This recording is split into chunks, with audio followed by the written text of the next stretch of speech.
Hello, everyone, and welcome to another episode of the Reckless Paradise podcast. I am your host, Dystro, and tonight's episode is another breakdown episode.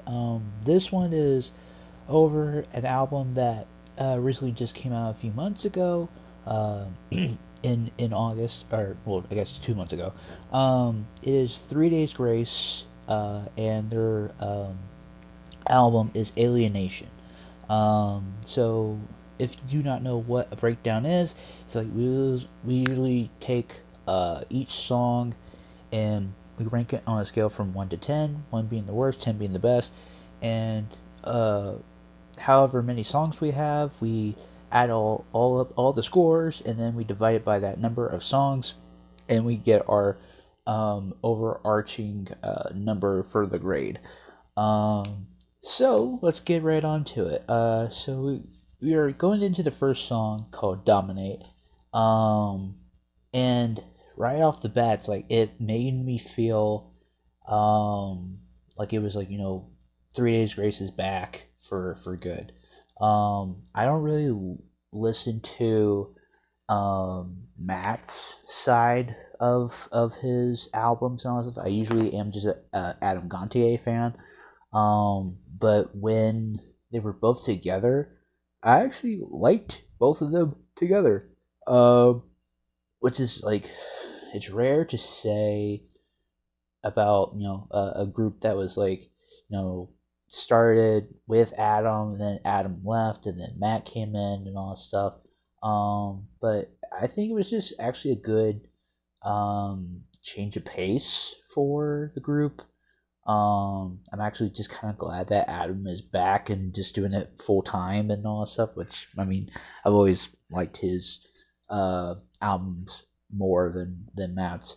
Um, so the Dominate song meaning is about fierce determination, self empowerment, and seizing opportunities to overcome challenges. Its meaning revolves around the mindset of having something to prove and nothing to lose, which creates a dangerous and unstoppable drive to achieve success even at a high cost. The song the song conveys a message of taking control, not just surviving, but actively conquering obstacles and claiming what you want. Um, I mean, yeah, it's like that's what it usually is. I gave it a 9 out of 10. I think it's a good start. Um, but I think the next song that comes after that, I think it would have been a good, like, I wanted to say a better start, but I think maybe like the third song on the album would have been a better start. So going right into the next song, Apologies. I hear this song on the radio a lot, with Mayday as well. This one, it's like it it feels very um like I guess self-aware, but it's about like suicide and all that stuff too. Um, so it's like the song is about a mirror for anyone who feels like they've gone too far to be loved. How it hurts more knowing someone you that did love you, not just enough to save you from yourself. Apologies don't rewind time. It is one of their darker songs from the album. Adam Lantier, who has struggled with addiction in the past, said the song describes a feeling everyone has experienced dating. Some nights it's tough, and some days you've got to get through it, and just look to the good and get through those tough times. Um, which which is a very very good description of this song. I gave it a 10 out of 10. Because I mean I do hear it a lot on the radio sometimes, but it doesn't get overplayed enough where it's like, okay, like look, like say for example, like you know, I guess if you want to call it, I guess Rage Against the Machine, Bulls on Parade. I hear that like almost every single day, but with Apologies, I hear it maybe like twice per week, something like it, because there's a lot of rock on that radio station that we have to get through. So Yeah, I'd say that's a good 10 out of 10 song for me. So on to song number 3 is Mayday. This one is one of the songs that got released last year, as like a little single, and the music video for it is actually pretty cool. So a little bit of a background thing here. It says on October 24th, the band revealed via social media that they were in the studio with founding frontman Adam Gontier, teasing a possibility of a new music in the works. And then goes into detail, like, Adam left the band in 2013, and then he returned to the band full time with Matt, making a quintet, which is a five-piece band. It says since their 90s genesis as Groundswell. And then it says, the song is about the current state of the world of disillusionment, exhaustion, and denial, and refusing to accept defeat by keeping on moving forward. Matt said that the song's inspiration, um, sometimes life is turbulent, but beyond the clouds is blue skies, so just keep going. Which that's a good representation of, like, the way the world works and all that stuff. I gave it a 10 out of 10 as well. I hear the song like very not regularly, which that kind of gives me like some hope there. But yeah, I would say, yeah, Mayday is a good song too. So let's go on to song number 4. So moving on to song number 4, it is "Kill Me Fast." This one was kind of an interesting one, to say the least. But the crux of this is about ending a painful relationship that is already over in practice, but not in name. The lyrics express the torture of uncertainty and the desire for the other person to rip the band-aid off by ending it, even if the truth is painful. The song uses metaphors like "break me like glass" to convey vulnerability and the desperate need for a quick, clean break rather than a slow, agonizing one. Which, I mean, that's true with a lot of relationships nowadays. Like I've talked about in the past with a lot of like different love songs within certain albums. Like most importantly, Def Leppard and all that stuff. It's kind of like I love that they used the metaphor of being like, like rip the band-aid off, like just end it, willy nilly. Um, but I actually kind of like how it's like a plea to the partner who is already halfway out the door, and so that they could just move on. It also describes the slow torture of not knowing where you stand on the relationship and the agony of silence, being more painful than the truth. Um, but there's also a double meaning to this. So some listeners have also interpreted as a possible secondary meaning related to suicide, where "kill me quick, kill me fast" is a plea for a loved one to stop the torment and not give them false hope of ever coming back. Though Adam has clarified that the primary meaning is relationship closure. I gave this one a 9 out of 10. I think it's like a good, like, not a slow down thing, but it's kind of like a good, how should I put it? It's a good, it's like a good, like, kind of like a wake up call for somebody, if you want to call it that. To be like, hey, look, like, you're not alone in this, but it's like, if you do need the help, like, kind of just like rip the band-aid off, So with that being said, let's go into track number 5, "In Waves." So the next song is "In Waves." This is track number 5. The meaning behind this one is about coping with the grief of losing someone and the persistent struggle to move on, which I know that. Where the waves symbolize the overwhelming and constant reminders of that person. I also deal with that as well sometimes. The lyrics explore the emotional turmoil of feeling their presence even if they're gone, reflecting a sense of enduring connection and the difficulty of finding closure. Um, we all struggle through that with just trying to overcome um, a death in the family, or family pet passing away, or your best friend, your uncle, your grandma, me, mom, papa, and you always kind of have, if you want to call it, you always feel like their spirit is with you always. It's kind of like a guardian angel sort of thing. I have my two guardian angels with me at all times. My two best friends that had passed away a few years ago. Um, my friend Zane and my closest friend Haley. I always know that they're always watching over me no matter what I'm doing. Um, and I always try to think of them every single day. So their memory is not lost in the sands of time and all that stuff.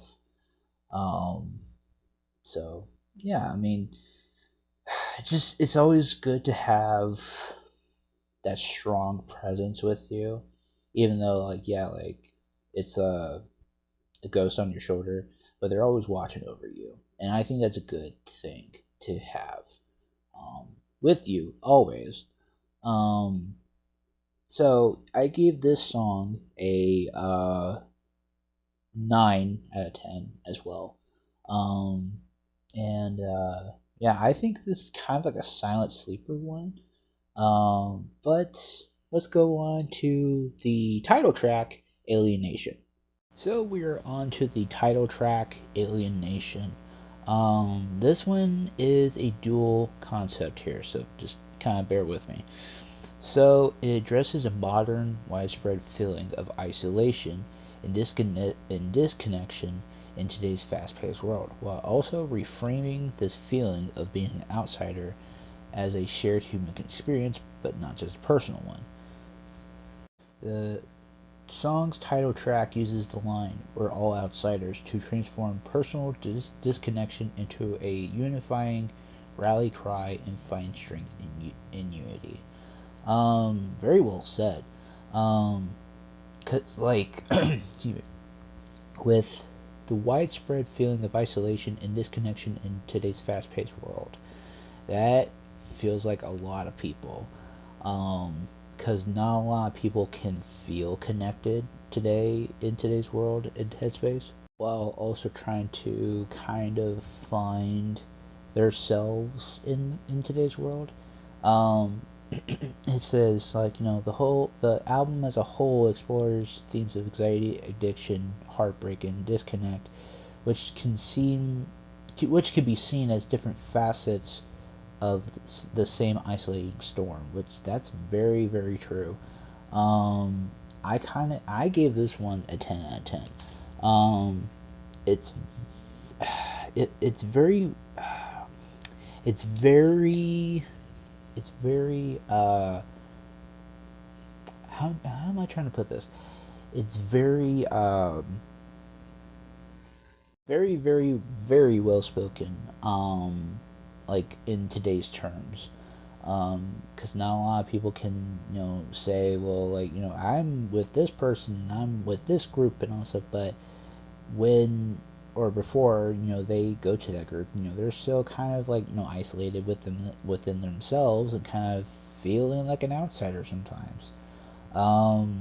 Very very well spoken. Very very well spoken message behind it. And I say this every single time when we do these breakdowns. It's like music can be lyrical and emotional art, and that art can translate into screen or into emotions and all that stuff. And you just gotta kind of put yourself in their shoes and kind of just be like, okay, well, I can relate to this, and I can also relate to that, as well. Kind of just just relate to different things. Which that's so good about music because you can relate to anything. But before I go on another ramble here, um, we're gonna head on over to track number 7, Never Ordinary. So on to track number 7, Never Ordinary, featuring Lindsey Sterling, uh, very well known violinist and all this stuff. She's actually really good in this track. So the main concept of this is it's a song about embracing individuality and finding strength in your unique self, especially during dark times. Which that's very true. It contrasts with the album's overall theme of isolation by celebrating resilience and the idea that what makes you different can also be your greatest strength. True. The lyrics encourage people to be proud of who they are, even if they feel like outsiders, because that uniqueness can shine through, especially when helped by others who are also never ordinary. Which that is also true. I always try to find uh, you know, individuality and finding strength in myself a lot nowadays. It's celebrating individuality, which like it says like the song argues against blending in with lyrics like why would you want to blend in when you're drenched in gold? It suggests that instead of hiding, you should just embrace it, which is that's very true. I gave this song an 8.5 out of 10. Only because I think like I just need to hear it more to kind of appreciate it more. Which is not a bad thing. It's like I think it's like when you listen to something over and over again, it kind of just feels like okay, like it makes you feel more appreciated of the art that they put out for you. Um, Same could be said for like a lot of these songs. But it kind of just makes me feel it makes me feel appreciated that we have that music medium now, like Spotify, Pandora, Apple Music, and we can just replay it over and over again until we don't get sick of it. It's kind of like that with Sleep Theory, and their song Gravity, because I can just put it on and I'm just like just singing like that, and I know all the lyrics and all that stuff. So kind of just and plus like why not just spruce it up like putting your own and stuff in there too. But yeah, let's go on to track number 8 called Death Wish. So we're on to track number 8, which is Death Wish. Um, this one's kind of a different take on some of these. And I mean that in a good thing, good way. Um, so this song is about embracing a reckless, daring, and defiant attitude towards life, where the singer lives in the moment without the fear of consequences. The lyrics explore living on the edge, pushing boundaries in a self-destructive but yet defiant mindset that finds exhilaration in risk. According to Matt, the song is personal and relates to a time when he was living a little crazy and not concerned about the next day. And you can say that about a lot of bands in the early 80s and 90s, mostly the 80s, like, Def Leppard, Motley Crue, Poison, Whitesnake. You can just say a lot about that time period in that era of music, because that was like pushing boundaries, living life on the edge, having a self-destructive but yet defiant mindset. You could say that about a lot of bands from the 80s and that. I give this one an 8.5 as well.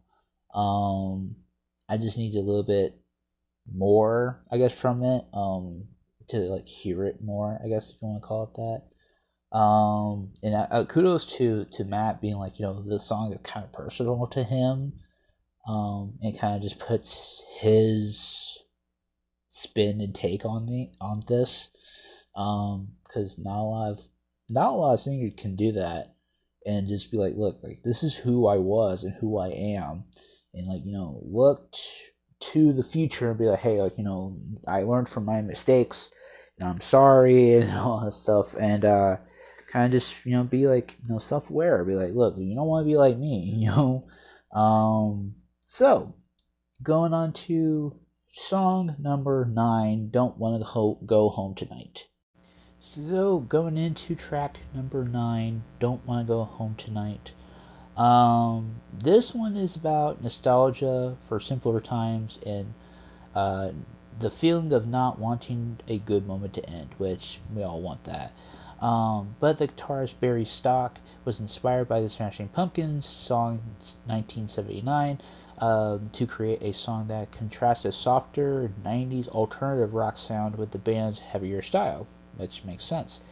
It represents a moment of escapism and the feeling of freedom, a sentiment echoed by fans who find the song personally relatable. Which that could be a lot of us, you know. The nostalgia and escapism of it is like it's a centered around feeling of nostalgia for a past carefree time, and the desire to escape present day responsibilities, which we all want to do that. Um, and the creative aspiration for it was like according to bassist Brad, who is the brother of Matt. um, Barry was saying it was like the main driving force behind the song's concept and sound, referencing 1979 as a key influence, which that's a good song too. I actually kind of liked how they did it. um, this song gets a 9 out of 10 for me. It's not because of the Smashing Pumpkins thing. It's because like the nostalgia for a simpler time and not wanting a good moment to end, like that can be related to a lot of people, especially me, because back then, like when we were in school and all stuff, like we had a simpler time and we didn't want the good moments to end and all that stuff, because like going into the real world, it kind of sucks. Just saying. um and I kind of just relate to that a lot. I wish times were simpler back then, um, for us, in the present day. But not everything can last that long. So yeah, going into song number 10, In Cold Blood. So on to track number 10, In Cold Blood. This one is about a relationship again. A relationship that has been mutually and emotionally ended, likening its death linking its death to a dying in cold blood, because neither party made an effort to save it. That can be summed up for a lot of relationships nowadays. Um, the lyrics explore the themes of regret, indifference, and the finality of letting a relationship fade away without a fight, as neither person tried to stop the bleeding. Very well said. Um, I can get that kind of vibe with, I'm gonna say maybe Life Starts Now, too, because I think I did the breakdown of Life Starts Now album on the channel. I think I would have to go find it. But yeah, very very well said. This song gets an 8.5 from me as well. I would just need to listen to it a little bit more, kind of get like the lyrics and like kind of put myself in that kind of mindset. um but we have two more songs left, and the next one is called The Power. This is track number 11. The Power. Oh boy. Okay.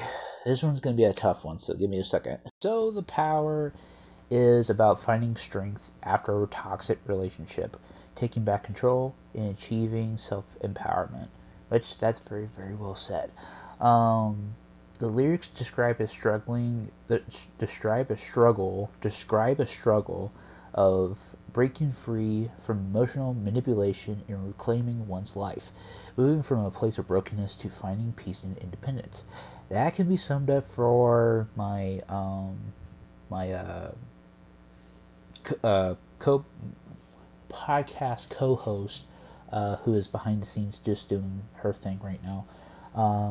She can relate to a lot of these songs, because she was in a toxic relationship, got out of it, took back control, and kind of made herself feel self-empowered. And now she's with her current boyfriend right now, living life to the fullest. So she can kind of relate to that. I gave this song an 8 out of 10. Okay, hear me out. I kind of have to live.